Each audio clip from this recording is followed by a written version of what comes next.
就在今年的2月份啊，日本搞了个大新闻啊，他们国立海洋研究开发机构的一艘科考船跑到日本最东边的南鸟岛附近，给大家表演了一个绝活啊，深海吸泥巴。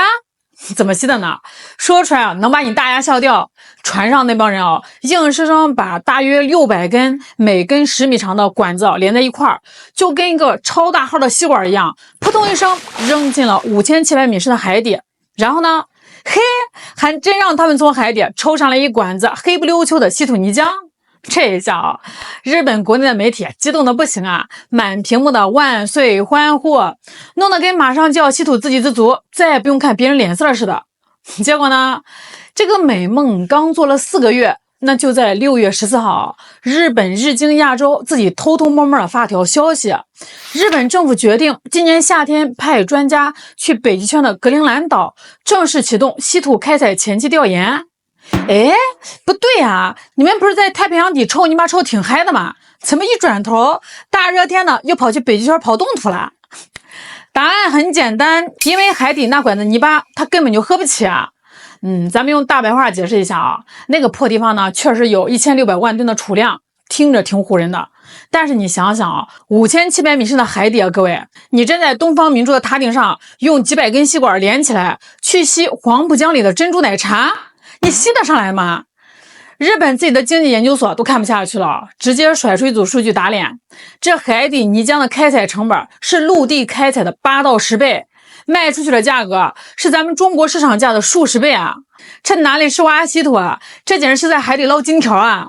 等你们这帮神仙专家把这个泥巴量产出来，估计汽油车都淘汰800回了。所以呢，太平洋东边的5700米深海也好，北极圈里的格陵兰冻土也罢，日本这种全球疯狂找矿的忙碌身影，其实就是为了掩盖一个他们打死都不愿意承认的现实，他们快被断粮了。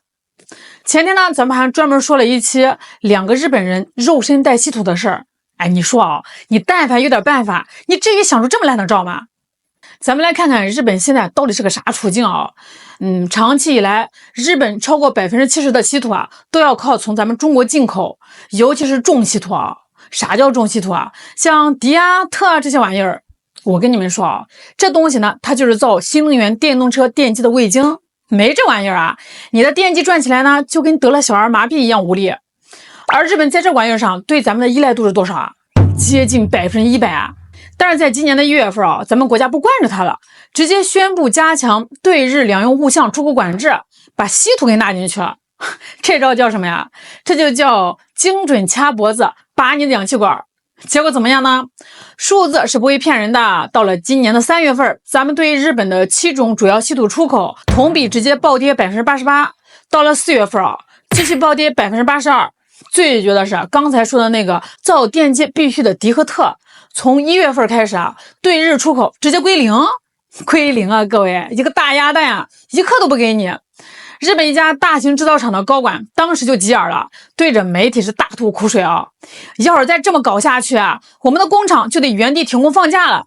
日本野村综合研究所还煞有介事的算了一笔账，如果中国这出口管制持续3个月，日本直接损失6600亿日元 ，GDP 还得跟着往下掉。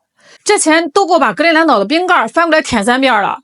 但你以为日本会乖乖的坐起来低头认错，好好谈谈吗？太天真了啊！他们那死要面子活罪的倔梨脾气又上来了，一拍大腿，走，咱们不在一棵树上吊死，咱们去全世界找矿。接下来呢，日本生动的给大家演示了什么叫一顿操作猛如虎，一看战绩0.5。他们画的这张全球找矿路线图啊，表面上看着那叫一个高大上啊，跑去蒙古签了稀土合作协议，跑去澳大利亚谈了供应链合作，把中亚5国拉到东京开了个什么首届峰会，再加上太平洋底的悉尼巴和现在盯上的格陵兰岛，好家伙，全球撒网啊，四处开发是吧？但是你要是用脚趾头稍微想一想，就能发现这张网全是漏风的大窟窿。咱们就说蒙古啊，这个协议签的倒是挺痛快的，大家喝了马奶酒，拍了胸脯。但是老表，你那矿挖出来怎么运呀？蒙古呢，它是个内陆国，它只有2个邻国，抬头是俄罗斯，低头是中国。难不成你们日本能研发出任意门，直接把矿石从乌兰巴传送到东京湾？签1万张协议，你运不出来，那不就是废纸一张吗？再看中亚五国啊，去年底高市早苗在东京又请客又陪笑的，盯着人家的矿产流口水，结果问题又绕回来了。中亚也是内陆呀，你要把这个矿石运到海上，最近最方便的出海口在哪儿呢？还是在中国。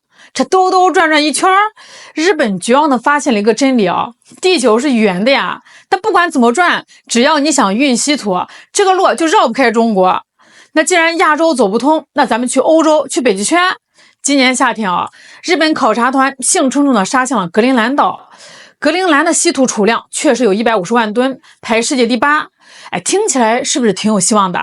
但是各位，最打脸的环节来了啊！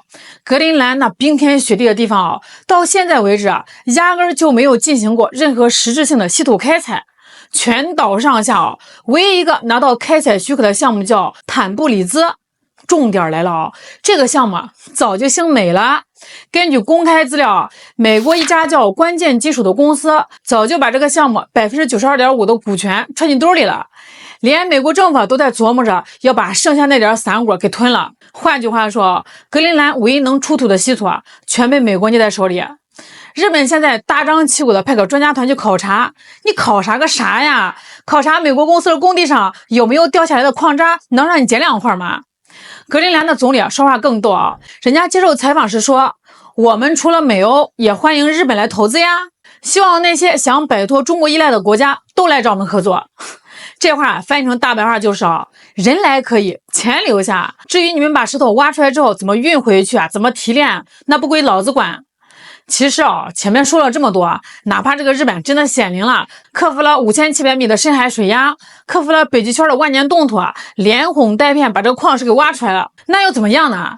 我今天给大家把话挑明了，搞稀土难点从来就不在挖泥巴，而在炼金丹。这玩意儿它就像是做饭，你跑到深山老林里挖了一箩筐野生大土豆，这不叫本事你得把它洗干净，切成丝，调好味儿，最后端出一盘香喷喷的酸辣土豆丝，这才叫本事呀！咱们中国不仅垄断了全球70%的土豆产量，咱们还垄断了90%以上的厨房和炒菜技术。尤其是刚才说的那个用来造电器的重稀土分离领域，咱们中国的市场份额是多少呢？99.9%。这是什么概念？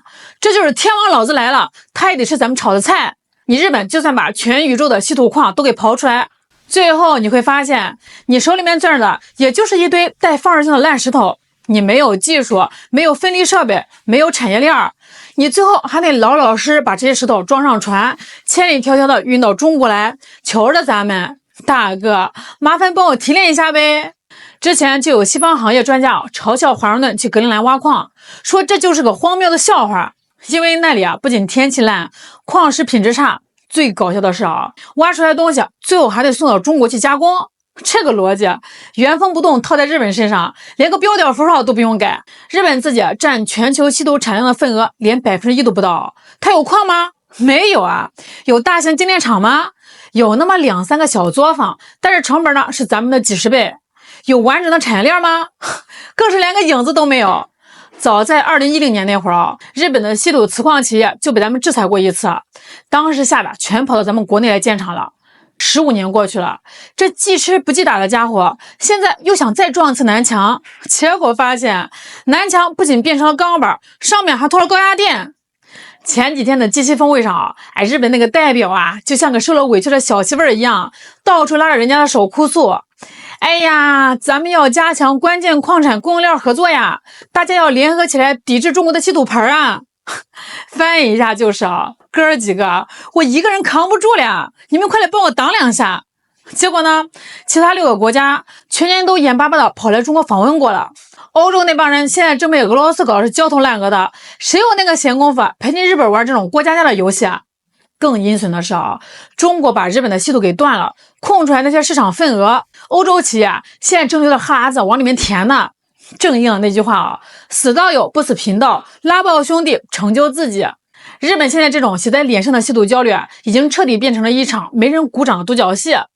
全球稀土产业的核心玩法从来就不是比谁的腿脚快，跑的地方多，而是比拼全产业链的技术壁垒、成本碾压和规模化供给能力。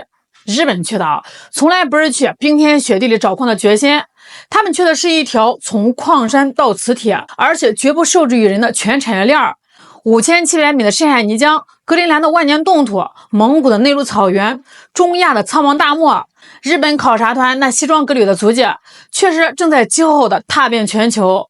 但是当这帮神仙今年夏天哆哆嗦嗦的降落在格陵兰岛的时候，迎接他们的不是闪闪发光的稀土，而是美国爸爸那台早已挂上谢绝参观牌子的挖掘机。好啦，今天咱们就聊到这儿了，咱们就稳坐钓鱼台，继续看着日本怎么把这出全球找石头的喜剧演到大结局。我是小兰，咱们下期再见。